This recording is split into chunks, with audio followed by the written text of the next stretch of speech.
So the Nikon D500 has been out for a while now, and it's still one of Nikon's most popular DSLRs. Why is that? Let's go find out.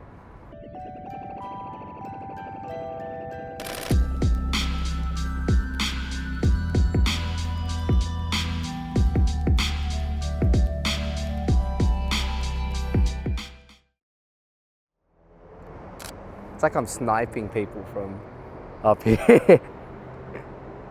Pew, pew, pew.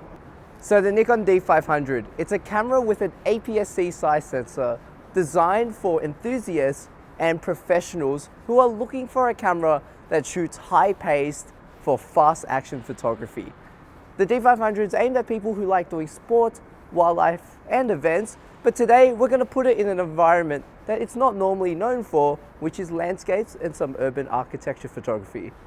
Just to start off our review, we'll just have a look at the camera itself. So it is quite big compared to the rest of the Nikon lineup. However, it is super light with its carbon construction on the inside. When holding the camera, the grip is nice and deep and feels great in your hand. The camera is rubberized all in the right areas, so if you're going to be using it for a long period of time, it feels quite nice and you know it's just not going to slip out of your hand. If you're using the D500 in low light conditions, the back buttons as well as the top are illuminated, which is nice and handy. On the side of the camera, you've got a USB 3 port for fast tethering and transfer. You've got a headphone jack and a external microphone jack if you are going to be doing video, and a HDMI port as well. On the right hand side, you've got an NFC tapping point so you can connect to your phone via SnapBridge. And if you open the door, you've got an XQD card slot as well as an SD card slot.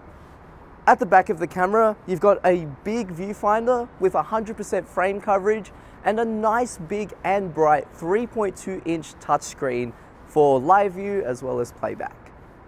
So I said I wasn't going to test it in a sporting environment, but you know what? Is it really a D500 if we don't give its 10 frame per second continuous shooting a go? So I'm gonna get my cameraman to jump in 3, 2, wait, I've got to put on continuous shooting first. Rookie mistake. All right, in 3, 2, 1. Hell yeah. That is the sound of 10 frames per second.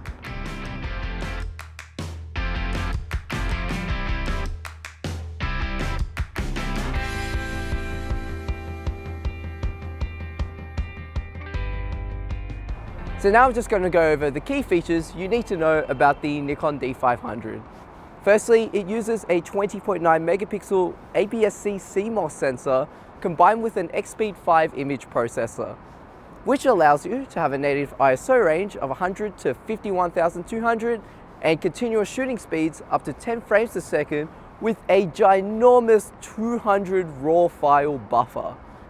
Secondly, in terms of its video specs, they're not amazing, but it does do 4K video up to 30 frames per second and Full HD up to 60 frames per second, which is enough for anyone who wants to dabble into the video realm. Thirdly, the actual body itself is made out of magnesium alloy with some carbon on the inside, which makes it fully weather resistant.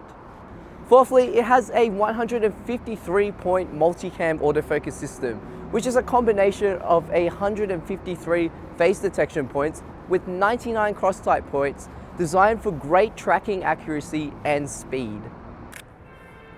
I actually really like this lens. So the lens I'm using right now is the 16 to 80, 2.8 to 4, which can come as a kit lens for the D500.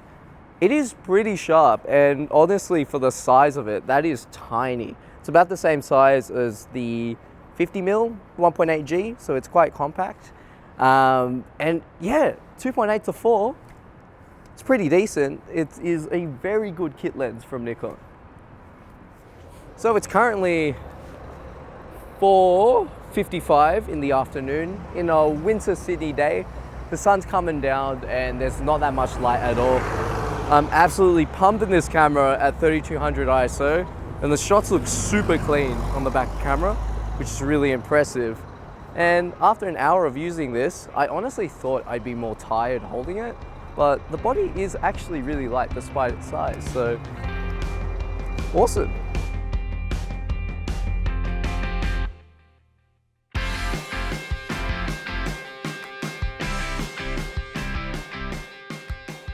So in terms of the performance on the Nikon D500, it's fantastic.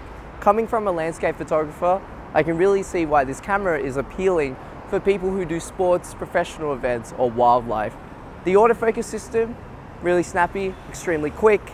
The actual ISO performance, from what I saw when I was shooting in that dark car park at 6400 ISO or 3200, the photos looked nice and clean at the back, but we won't find out until I punch it into a computer to see how it really handles. Secondly, there's really something with the battery. So just if you're going to get spare batteries, and if you already own previous batteries, the D500 uses the latest iteration of the EN-EL15 battery. So make sure when you're using it with this camera that you use the current model of the EN-EL15, because if you use the old ones, the battery chews it through like no tomorrow.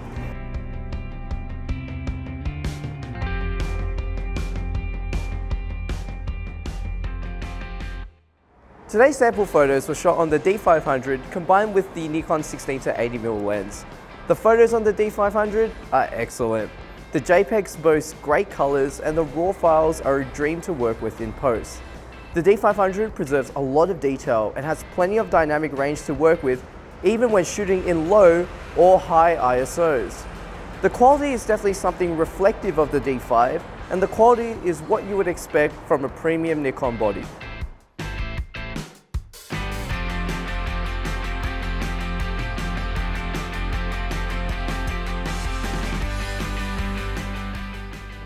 So in terms of video performance, the Nikon D500 in autofocus, it tends to hunt a bit, as I've noticed, but in terms of the actual performance of the video, like the look of it, it looks fantastic. Although it doesn't have the frame rates and the power that you would get in a competitor camera for around the same price, if you're looking to just dabble into video and just quickly get some good, high quality looking video, then the D500 is more than capable of doing so. To sum up this quick review, the D500 does have a couple shortcomings in terms of the video side. However, it makes up for it for its robustness, high performance in autofocus, as well as overall image quality. If you are a professional looking for a second body or just looking for one reliable light APS-C body for that extra reach, then the D500 is the perfect camera for you. If you are an enthusiast who wants to get into wildlife and sports and also still wants to do some photography for landscape and portraiture, then the D500 is also great for that too. The price on the D500 is quite attractive, especially for the performance you get. And to say that it's a baby D5, I'd 100% agree with that statement. If you have any questions on the D500, make sure to pop them in the comments below. Make sure to follow us on Facebook, Instagram, and our blog to get full written reviews and just to follow what's going on in store. If you enjoyed our vision, our dream, the direction. If you enjoyed our video, make sure to hit the like button and the subscribe button so you don't miss out on our next update. Vision D500. That's how they should have advertised it, dude.